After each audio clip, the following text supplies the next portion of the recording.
Hey guys, Dr. Sean here. Good morning. We're back into our mailbag again today. We're looking at a question that came into us. It says, hey doc, what do you think about prenatal stress? Stress for the baby, stress that affects the child, affects the mother, all these things. And what do you do after the baby's been here? So here's the key, guys.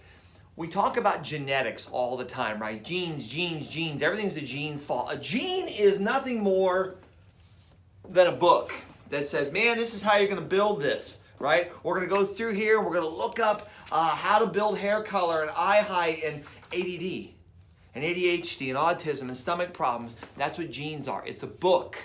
So we look at that and say, well, if we don't read it, if we don't take it off the shelf, if we don't do this sort of thing, then what kind of deal is a gene really, right? It's not. That's the key. It's all about signals. It's all about how you get information from your environment.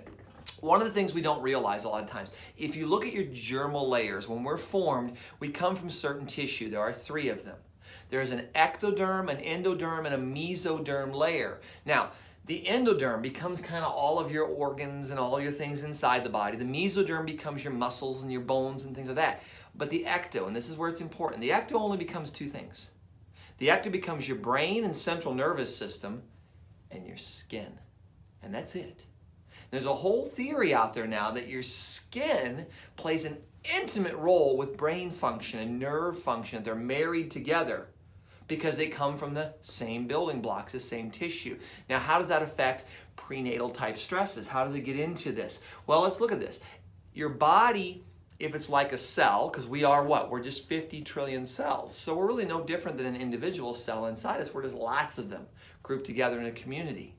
They're designed to perceive their environment.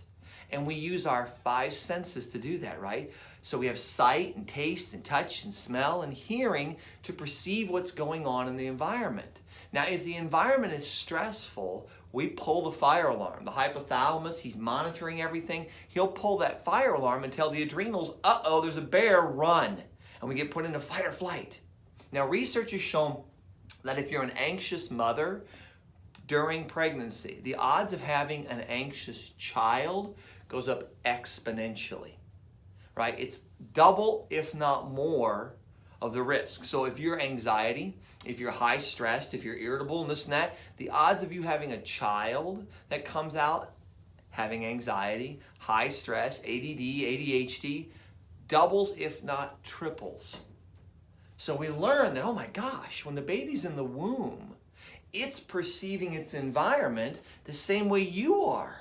So if you're really stressed and all that stuff goes in you chemically and your hormones start going crazy trying to deal with the stresses, then guess what? The baby's doing the same thing. Now here's the good news. You can do things about this. Right? There's a ton of different fields out there, from NET to emotional psychology to body code work. All these things have been shown to help the body get rid of those signals that the DNA is trying to respond to. Because that's really what it is, right? We go back to our book on the shelf. If you say, oh my gosh, bear, and you pull down the book for how to deal with a bear. But if you can get rid of that stress, if you can remove that stress, if you can support the body through normal function, then all of a sudden, guys, good things can happen. The key is understanding that hormones are a way that the body tries to respond and react to stresses in its environment. So when we see the term here, prenatal stress, and we think, gosh, what does that mean? That means we got to calm the mind. We got to balance the body. You've seen my poster where I talk about the stress triangle, right? What's the cause of all disease? Stress. What's the cause of all stress?